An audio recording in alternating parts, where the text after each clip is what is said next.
என் பெயர் தினமும் அப்படி நான் 7ஆம் வகுப்பு படிக்கின்றேன். தாயே தமிழே முதல் வணக்கம். தாய்ப்பிள்ளை உறவும் மக்களும் எனக்கும் இதோ என் உரையின் துவக்கம். வயிற்றுக்கு சோறிடல் வேண்டும், இங்கு வாழும் மனிதர்களுக்கு எல்லாம் பயிற்று பல கல்விகள் தந்து இந்த பாதையை உயர்த்திட வேண்டும் என்று பாரதியின் கனவை நினைவாக்கிட கருப்பு காந்தி காமராசரின் பிறந்த நாள் முன்னிட்டு அவரை பற்றி பேச பெருமை கொள்கிறேன். பெரும் தலைவர் என்பார், படிக்காத மேதை என்பார், கிங் மேக்கர் என்பார், ஏழை பங்காளர் என்பார், கல்வி நாயகன் என்பார், கருப்பு காந்தி என்பார். யார் அந்த கருப்பு காந்தி? காந்தியை போல் ஒரு மனிதன் இல்லை, காந்தியை போலிக்கு யாரும் பிறப்பதில்லை என்று பாரதத்திற்கு முடிவு கட்ட பிறந்தவர் தான் இந்த கருப்பு காந்தி. காந்திய கொள்கைக்கும் பொது வாழ்வுக்கும் சொந்தக்காரர் தான் இந்த கருப்பு காந்தி. நம் கர்ம வீரர் காமராசர் சொல்லிலடங்கா அவர் புகழை சொல்லவும் கேட்கவும் சுகம் தானே. ஒன்றா இரண்டா சாதனைகளை எண்ணிவிட எண்ணில் அடங்கா சாதனைகளை செய்துவிட்டு இன்று எல்லோரையும் மீண்டும் பிறந்து வா என எங்க வைத்து சென்றவர் அல்லவா அவர். நீராண்டதோ 9 ஆண்டுகள், உன் சாதனையை பேச 100 ஆண்டுகள். பொற்கால ஆட்சி என்பதுடன் கண்முன் வந்து நிற்கிறது காமராசரின் ஆட்சிதான். ஒரு அரசியல் தலைவர் எப்படி ஆள வேண்டும், எப்படி சிந்திக்க வேண்டும் என்ற கேள்விக்கு ஒரே விடை காமராசர்.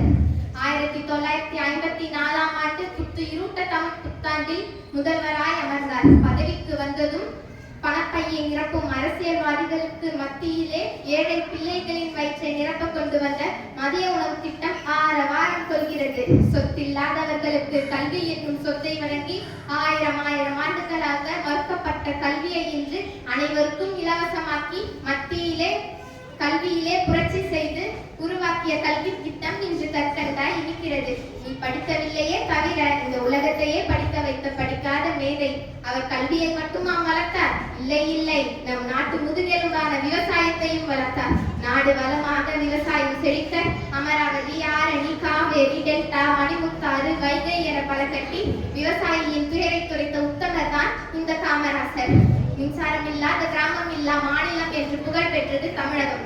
எல்லாம் யாராலே? எல்லாம் இவராலே.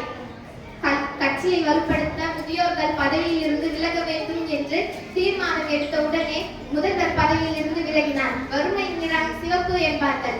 தாய்க்கு 30 ரூபாய் கூடுதல் இல்லாத சட்டை பையில் 1 ரூபாய் கூட கொடுக்க முடியாத காமராசர் கருப்பு என்றால் அடித்து கூறுவேன் வறுமை நிறம் கருப்பு என்று.